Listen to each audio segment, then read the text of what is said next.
வணக்கம். இந்திய நேரப்படி காலை 8:30 மணி செய்திகள். முதலில் தலைப்புச் செய்திகளை காணலாம்.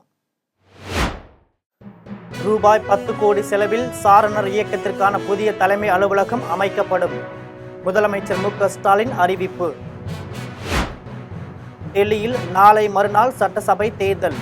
இன்றுடன் ஓய்கிறது அனல் பறக்கும் பிரச்சாரம். வேங்கை வயல் வழக்கு.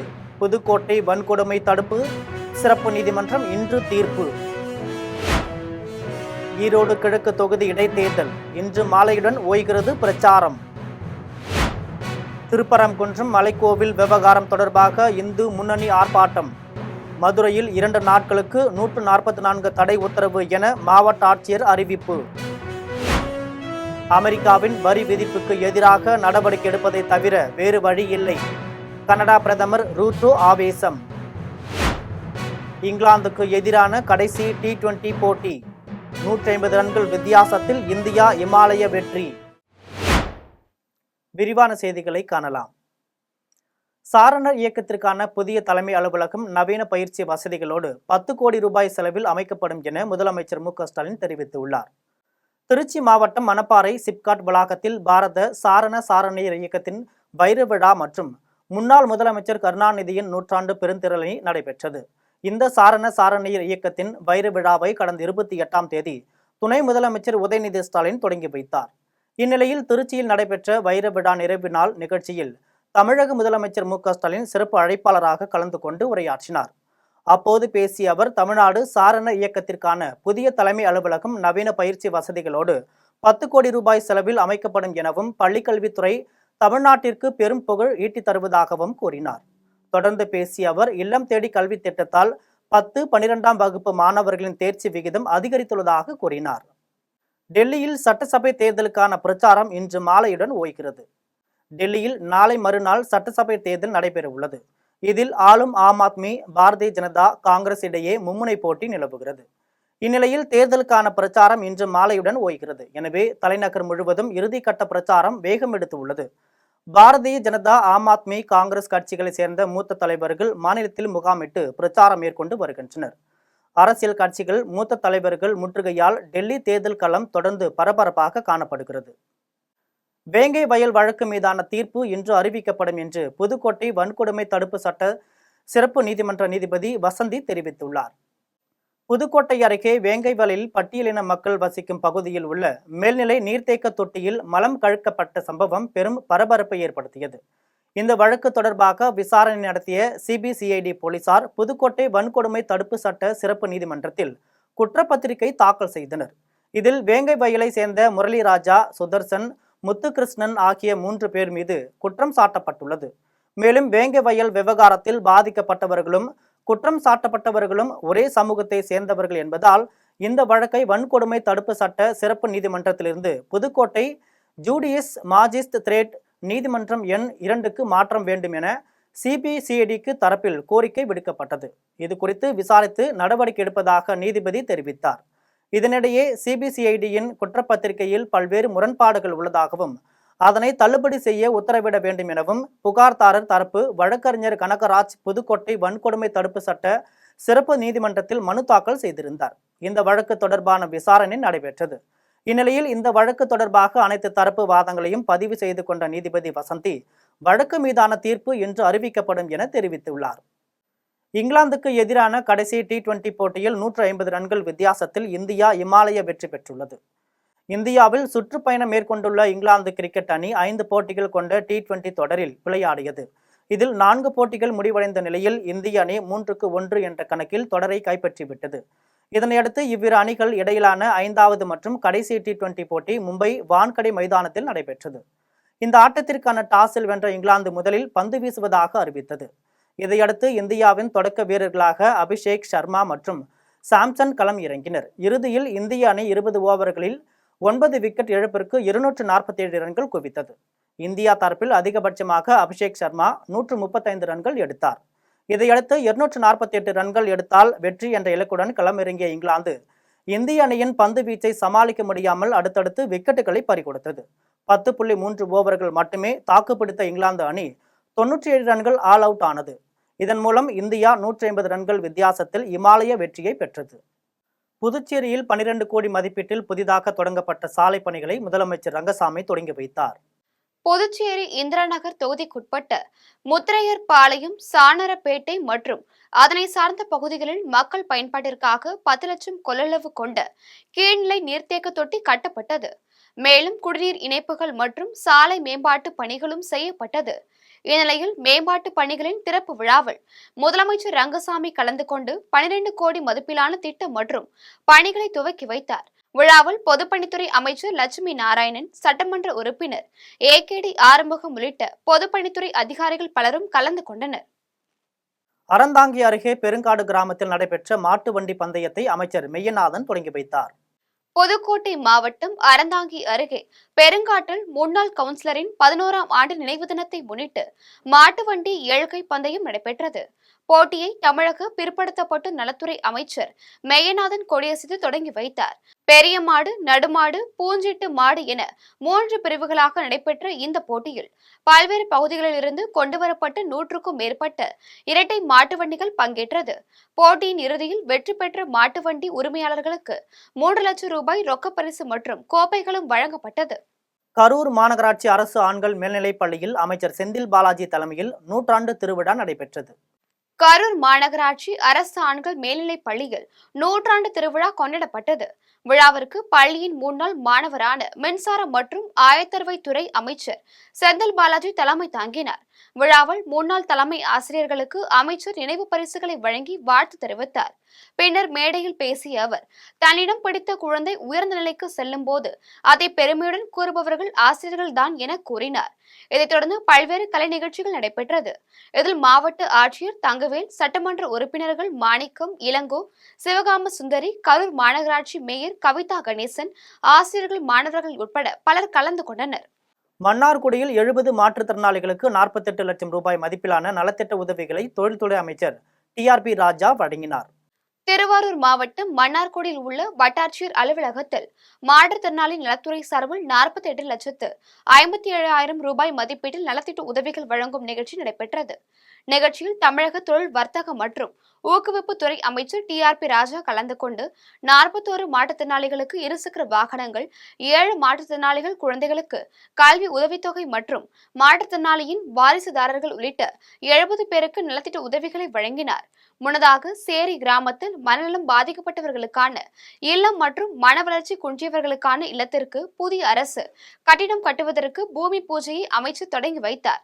நிகழ்ச்சியில் திருவாரூர் சட்டமன்ற உறுப்பினர் பூண்டி கலைவாணன், மாவட்ட ஆட்சியர் சாருஸ்ரீ, மாற்றுத்திறனாளி நலத்துறை அதிகாரிகள் உட்பட பலர் கலந்து கொண்டனர்.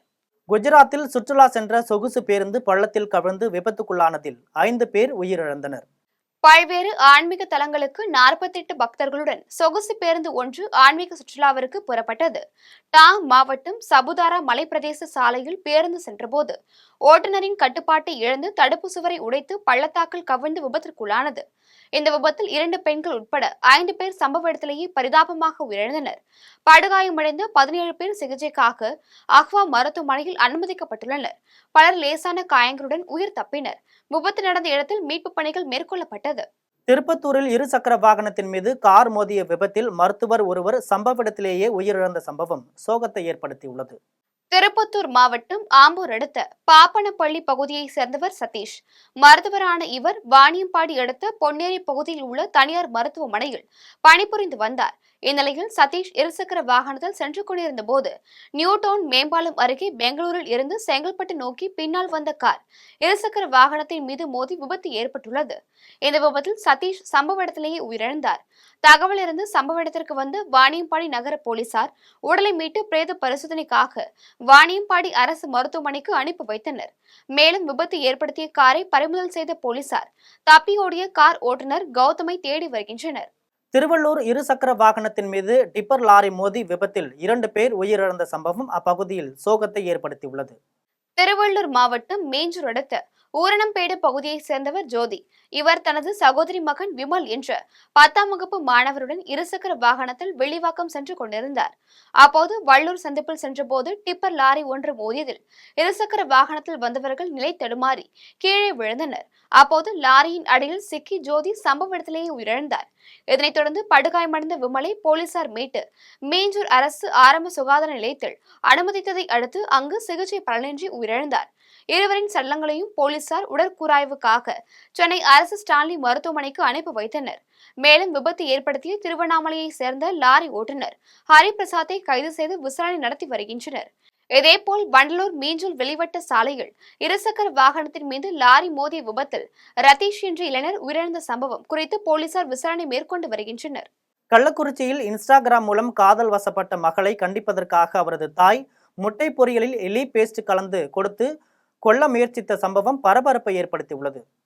கள்ளக்குறிச்சி மாவட்டம் சங்கராபுரம் அருகே உள்ள புதுப்பட்டு கிராமத்தை சேர்ந்த குறிஞ்சி என்ற கல்லூரி மாணவி 3ஆம் ஆண்டு படித்து வருகிறார். இந்நிலையில் இவருக்கும் சாய்குமார் என்ற நபருக்கும் இன்ஸ்டாகிராம் மூலம் காதல் ஏற்பட்டுள்ளதாக கூறப்படுகிறது. இதனை அறிந்து அவரது தாய் மல்லிகா மகளை கண்டிப்பதற்காக முட்டை பொரியலில் எலி பேஸ்டை கலந்து கொடுக்க முயற்சி செய்துள்ளார். இதனை அறிந்த குறிஞ்சி தாயை பயமுறுத்துவதற்காக எலி பேஸ்ட் கலந்த முட்டை பொரியலில் சாப்பிட்டதில் வாயில் நுரைத்தள்ளி மயங்கி விழுந்துள்ளார். இதனை கண்டு அதிர்ச்சியடைந்த அவரது அண்ணன் மற்றும் தந்தை ஆகியோர்கள் 108 ஆம்புலன்ஸ் மூலம் கள்ளக்குறிச்சி அரசு மருத்துவமனைக்கு அனுமதித்தனர். மேலும் இந்த சம்பவம் குறித்து வட பொன்பரப்பி போலீசார் குறிஞ்சியின் தாய் மல்லிகாவை கைது செய்து நீதிமன்ற காவலுக்கு அனுப்பி வைத்தனர். இஸ்ரோவின் 100வது மிஷன் இந்திய நாட்டிற்கே பெருமையான நிகழ்வு என இஸ்ரோ தலைவர் வி நாராயணன் தெரிவித்துள்ளார். கன்னியாகுமரி மாவட்டத்தை சேர்ந்த வி நாராயணன் இஸ்ரோவின் தலைவராக பொறுப்பேற்ற பின் முதல் முறையாக சொந்த ஊரான மேலக்காட்டுவிளை பகுதிக்கு வருகை தர உள்ளார். அங்கு அவரை வரவேற்கும் விதமாக ஊர் மக்கள் சார்பில் வரவேற்பு நிகழ்ச்சி நடத்தப்படுகிறது. இந்நிலையில் நிகழ்ச்சியில் கலந்து கொள்ள நாகர்கோவில் வருகை தந்த நாராயணன் செய்தியாளர்களை சந்தித்தார். அப்போது பேசிய அவர் இஸ்ரோவின் 100வது மிஷன் இந்திய நாட்டிற்கே பெருமையான நிகழ்வு எனவும் இது இஸ்ரோவில் உள்ள அனைவரின் கூட்டு முயற்சிக்கு கிடைத்த வெற்றி எனவும் கூறினார். தொடர்ந்து பேசிய அவர் இவ்வாறு தெரிவித்தார். இந்திய நாட்டுக்கே உள்ள ஒரு பெருமையான ஒரு நிகழ்ச்சியாகும். நம்ம 1979 முத SLV3 போச்சுது. இது 100வது இது வந்து இந்திய எல்லாரோட ஒரு டீம் ஒர்க் ஆகும். இஸ்ரோவில் உள்ள எல்லாருக்குள்ள ஒரு கூட்டு முயற்சியாக இது சக்சஸ் ஆனது ரொம்ப பெருமையான ஒரு செய்தி. அது வந்து ஒரு கூட்டு முயற்சி, எல்லாரும் சேர்ந்து ஒரு வேலை செய்ததுனால இப்படி ஒரு இந்திய விண்வெளித்துறை இப்படி நல்ல ஒரு வெற்றியாட்டு உள்ள ஒரு நிகழ்ச்சிகள்லாம் செய்துட்டு இருக்கோம். இது மக்களுடைய ஒரு எல்லாருடைய பிளஸ்ஸிங்கும் நம்ம ISROவில் உள்ள எம்ப்ளாயீஸோடைய ஒரு எல்லாருடைய ஒரு ஸ்மார்ட் ஒர்க்கும் மற்ற இண்டஸ்ட்ரீஸ் அகாடமியா எல்லாரும் சேர்ந்து செய்யக்கூடிய ஒரு கூட்டு முயற்சியாகும். மதுராந்தகம் அருகே முன்னே சென்ற காரை அரசு பேருந்து மோதியதில் தொடர்ந்து 5 கார்கள் ஒன்றன் பின் ஒன்றாக மோதி விபத்து ஏற்பட்டது. செங்கல்பட்டு மாவட்டம் மதுராந்தகம் அருகே உள்ள அரப்பேடு சென்னை திருச்சி தேசிய நெடுஞ்சாலையில் திருக்கோவிலூரில் இருந்து வந்த அரசு பேருந்து ஓட்டுநரின் கவனக்குறைவு காரணமாக முன்னே சென்ற கார் மீது மோதி விபத்து ஏற்பட்டுள்ளது. இந்த விபத்தில் பின்தொடர்ந்து வந்து 5 கார்கள் ஒன்றின் பின் ஒன்றாக மோதியுள்ளது. இதில் 5 கார்களில் பயணம் செய்த வாகன ஓட்டிகள் சிறு சிறு காயங்களுடன் அதிர்ஷ்டவசமாக உயிர் தப்பினர். தகவலிருந்து சம்பவ இடத்திற்கு வந்த அச்சிறுபாக்கம் போலீசார் விபத்து ஏற்படுத்திய அரசு பேருந்து மீது வழக்கு பதிவு செய்து விசாரணை மேற்கொண்டு வருகின்றனர். சமூக வலைத்தளங்கள் நம்மை வளர்த்துக் கொள்வதற்கு மட்டுமே தவிர நம் வாழ்வை தொலைத்துக் கொள்வதற்கு அல்ல என முன்னாள் இஸ்ரோ தலைவர் மயில்சாமி அண்ணாதுரை தெரிவித்துள்ளார். ஈரோடு மாவட்டம் பவானி அருகே சித்தோடு பகுதியில் செயல்பட்டு வரும் அரசு நிதி உதவி பெறும் கல்லூரியில் பட்டமளிப்பு விழா நடைபெற்றது. விழாவில் முன்னாள் இஸ்ரோ தலைவர் மயில்சாமி அண்ணாதுரை சிறப்பு விருந்தினராக கலந்து கொண்டு 750க்கும் மேற்பட்ட மாணவ மாணவிகளுக்கு பட்டங்களை வழங்கி சிறப்பித்தார். தொடர்ந்து செய்தியாளர்களை சந்தித்த அவர் வாழ்க்கையில் வாய்ப்புகள் என்பது அதிகம் உள்ளது, அதனை முறையாக பயன்படுத்திக் கொள்ள வேண்டும் எனவும் சமூக வலைதளங்கள் நம்மை வளர்த்துக் கொள்வதற்கு மட்டுமே தவிர நம் வாழ்வை தொலைத்துக் கொள்வதற்கு அல்ல என கூறினார். தொடர்ந்து பேசிய அவர் இவ்வாறு தெரிவித்தார். நம்மை வெளிப்படுத்திக் கொள்வதற்கு இருக்கலாம், ஆனால் நம்ம தொலைத்துக் கொள்வதற்காக இருக்கக்கூடாது. அதை மாணவர்கள் அதை புரிஞ்சுக்கணும் அப்படிங்கிற மாதிரி நம்ம சொல்கிறோம். அது இன்றைய காலகட்டத்தில் மிக முக்கியம்னு நினைக்கிறேன். ஏன்னா இன்றைக்கி இளைஞர்கள் யுவதிகள் எல்லாருமே சமூக வலைதளத்தை பயன்படுத்துகிறாங்க. பயன்படுத்துவது தப்புன்னு சொல்லக்கூடாது, ஆனால் பயன்படுத்துவது முறையாக பயன்படுத்த வேண்டிய அவசியம் இருக்குது. இதையும் தாண்டி சமீப காலமாக போதைப் பழக்கத்துக்கும் மாணவர்கள் அடிமையாகிறாங்களோ அப்படிங்கிற ஒரு இது இருக்குது. அது கல்லூரி முடிஞ்சு வெளியே போகுது, கல்லூரிக்குள்ளேயும் சரி கல்லூரி முடிஞ்சு வெளியே போகணும், அதையும் அது கவனமாக இருக்க வேண்டிய அவசியம் இருக்க வேணும்னு சொல்கிறேன். ஏன்னா அது நாட்டுக்கும் வீட்டுக்கும் கெடுதல் அப்படிங்கிறத அந்தந்த மதுப்பொட்டுகள் இருக்கிறதில்ல எல்லாரும் உணர வேண்டிய ஒன்றாக இருக்குன்னு நினைக்கிறேன். அந்த வகையில் இளைஞர்களுக்கு நல்ல வாய்ப்புகள் இருக்குது. அந்த வாய்ப்புகளை பயன்படுத்தி கொள்ளணும் அப்படின்னா அவங்க சரியான முறையில் போகிறது சிறப்பான இதாக இருக்குன்னு நினைப்பாங்க. அரக்கோணத்தில் சிலம்பக்கலை ஆசான் கன்னியப்பன் நினைவு தினத்தை முன்னிட்டு மாபெரும் சிலம்பம் விளையாட்டுப் போட்டி நடைபெற்றது. ராணிப்பேட்டை மாவட்டம் அரக்கோணத்தில் உள்ள அம்பேத்கர் விளையாட்டு மைதானத்தில் ஒருங்கிணைந்த வேலூர் மாவட்டத்தில் பறையாட்டம், சிலம்பாட்டம், தெருக்கூத்து, மூத்த கலைஞர் சிலம்பக்கலை ஆசான் கன்னியப்பன் நினைவு தினத்தை முன்னிட்டு மாபெரும் சிலம்பம் விளையாட்டுப் போட்டி நடைபெற்றது. போட்டியில் அரக்கோணம் சட்டமன்ற உறுப்பினரும் எதிர்க்கட்சி துணை கொறடவுமான ரவி சிறப்பு அழைப்பாளராக கலந்து கொண்டு போட்டிகளை துவக்கி வைத்து வெற்றி பெற்றவர்களுக்கு பரிசுகளை வழங்கினார். கன்னியப்பன் சிலம்பம் விளையாட்டு சங்கம் சார்பில் நடத்தப்பட்ட இந்த போட்டியில் ஒற்றை கொம்பு, இரட்டை கொம்பு, சண்டை, பூப்பந்து, சக்கரபானம், மான்கொம்பு, செடிக்குச்சு, வேல்கம்பு, சுருள்வாள், வாழ்வீச்சு, புலியாட்டம் உட்பட பல்வேறு போட்டிகள் இடம்பெற்றது. இதில் 300க்கும் மேற்பட்ட விளையாட்டு வீரர்கள் கலந்து கொண்டு தங்கள் திறமைகளை வெளிப்படுத்தினர். மத்திய பட்ஜெட் மிடில் கிளாஸ் மக்களுக்கு மிகவும் பயனுள்ள ஒரு பட்ஜெட்டாக இருந்தது என நடிகை ராதிகா கோவையில் தெரிவித்துள்ளார். கோவை வெள்ளலூர் இடையர்பாளையம் பைபாஸ் சாலை அருகில் பாஜக சார்பில் 3ஆம் ஆண்டு மோடி ரேக்லா திருவிழா எனும் தலைப்பில் ரேக்லா பந்தயம் நடைபெற்றது. இதில் சிறப்பு விருந்தினராக நடிகை ராதிகா கலந்து கொண்டு ரேக்லா பந்தய பாதையை மாட்டு வண்டியில் சென்று பார்வையிட்டு வெற்றி பெற்றவர்களுக்கு பரிசுகளை வழங்கினார். பின்னர் செய்தியாளர்களுக்கு பேட்டியளித்த அவர், மோடி ரேக்லா திருவிழாவில் கலந்து கொள்வது மிகுந்த மகிழ்ச்சி அளிப்பதாகவும் மத்திய பட்ஜெட் மிடில் கிளாஸ் மக்களுக்கு மிகவும் பயனுள்ள ஒரு பட்ஜெட்டாக இருந்தது எனவும் கூறினார். தொடர்ந்து பேசிய அவர், தாவேக்கு 2ஆம் ஆண்டில் அடியெடுத்து வைத்தது குறித்த கேள்விக்கு விஜய்க்கு தன்னுடைய வாழ்த்துக்களை தெரிவிப்பதாக கூறினார். ஆமா, அது சர்ச்சைகள் போயிட்டு இருக்கு. நானும் பார்த்தேன், படித்தேன். சரி, அவருடைய கருத்து சொல்லிட்டாரு, அடுத்தவங்க அவங்க கருத்து சொல்றாங்க. மக்களுக்கு தெரியும் அது எது ரைட்டு எது தவறுங்கிறது யாருக்கும் தெரியாம இல்லை. எங்களை விட மக்கள் தான் ரொம்ப உஷாரா இருக்காங்க. அவங்களுக்கு எல்லாமே தெரியும். எந்த படம் ஓடுங்கிறது படம் வரதுக்கு முன்னாடி அவங்களுக்கு தெரியும். எந்த கட்சி ஜெயிக்கணும்னு எங்களுக்கு தெரியறதுக்கு முன்னாடி அவங்களுக்கு தெரியும். அவருக்கு என்னுடைய வாழ்த்துக்கள் நான் ஏற்கனவே சொன்னேன். கோவையில் தனியார் பாடசாலை சார்பில் மாணவ மாணவிகள் 5 நிமிடத்தில் 35க்கும் மேலான திருக்குறள் மற்றும் பழமொழிகளை கூறி புதிய உலக சாதனை படைத்தனர். கோவை மாவட்டம் நீலாம்பூர் பகுதியில் தமிழ் மொழி குறித்த விழிப்புணர்வை ஏற்படுத்தும் விதமாக தனியார் பாடசாலை செயல்பட்டு வருகிறது. இந்நிலையில் உலக பொதுமறையான திருக்குறள் மற்றும் தமிழ் நன்னெறி நூல்கள் மற்றும் பழமொழிகளை அனைவரும் தெரிந்து கொள்ள வேண்டும் என்பதை வலியுறுத்தி 83 மழலை பள்ளி மாணவ மாணவிகள் 5 நிமிடத்தில் 35க்கும் மேலான திருக்குறள் மற்றும் பழமொழிகளை சொல்லி புதிய உலக சாதனை படைத்தனர். இதனைத் தொடர்ந்து உலக சாதனை செய்த மழலை குழந்தைகளுக்கு லிங்கன் புக் ஆஃப் ரெக்கார்ட்ஸ் நிறுவன தலைவர் ஜோசப் இளந்தென்றல் ஆய்வு செய்து அங்கீகார சான்றிதழ்களை வழங்கி கௌரவித்தார். இதில் பாடசாலை நிறுவனர் மருத்துவர் முருகேஷ், பள்ளி முதல்வர் திலகவதி முருகேசன், பள்ளி ஆசிரியர்கள், பெற்றோர்கள் உட்பட பலர் கலந்து கொண்டனர். இது எல்கேஜிலிருந்து பண்றப்போ ஒரு 12வது ஒரு 12th ஸ்டாண்டர்ட் குழந்தைங்க கம்ப்ளீட் பண்றப்போ ஆல்மோஸ்ட் ஒரு 300 குறள் அவங்களுக்கு வித் பாடி லாங்குவேஜோட ஆக்ஷனோட சொல்லித்தரோம். அவங்களுக்கு 300 குறள் வந்து நல்லா மனசுல பதிவாயிரும். வித் ஆக்ஷனோட சொல்றப்போ, அந்த பாடி மூமெண்ட்ஸோட சொல்றப்போ அதனுடைய மீனிங் அவங்களுக்கு நல்லா புரியும். அப்போ அந்த குறளுடைய மீனிங் தினம் ப்ரேயர்ல காலையில் அவங்க ஒரு 5 நிமிஷம் சொல்றப்போ அதனுடைய அவங்களுடைய பாடி லாங்குவேஜாவே அது மாறிடுது. அப்போ நம்ம நல்ல ஒழுக்கத்தை பத்தி, டிசிப்ளினை பத்தி குழந்தைங்களுக்கு நம்ம சொல்லித்தரவே தேவையில்லை. அவங்க டெய்லி சொல்லிக்கிட்டு இருக்கிறாங்க ப்ரேயர்ல. இதை வந்து நம்ம ஒரு முன்னுதாரணமா எடுத்துக்கிட்டு எல்லா ஸ்கூலுமே வந்து ஒரு மேக்ஸிமம் ஒரு 2 minutes to 5 minutes இதை ஸ்பெண்ட் பண்ணோம் அப்படின்னா definitely it will create a large impact on the children's life. கடலூரில் உள்ள அனந்தீஸ்வரர் சுவாமி திருக்கோவிலில் நடைபெற்ற மகா கும்பாபிஷேக விழாவில் அமைச்சர் MRK பன்னீர்செல்வம் கலந்து கொண்டு சாமி தரிசனம் செய்தார். கடலூர் மாவட்டம் காட்டுமன்னார் கோவில் பகுதியில் உள்ள ஸ்ரீ சௌந்தர நாயகியம்மன் ஸ்ரீ அனந்தீஸ்வரர் சுவாமி திருக்கோவிலில் மகா கும்பாபிஷேகம் வெகு விமரிசையாக நடைபெற்றது. விழாவில் யாகசாலையில் வைத்து பூஜிக்கப்பட்ட கடங்களை சிவாச்சாரியர்கள் தலையில் சுமந்து வர விமான கலசங்கள் மற்றும் ராஜகோபுரங்களுக்கு மகா கும்பாபிஷேகம் நடைபெற்றது. விழாவில் வேளாண்மை மற்றும் உழவர் நலத்துறை அமைச்சர் MRK பன்னீர்செல்வம் கலந்து கொண்டு சாமி தரிசனம் செய்தார்.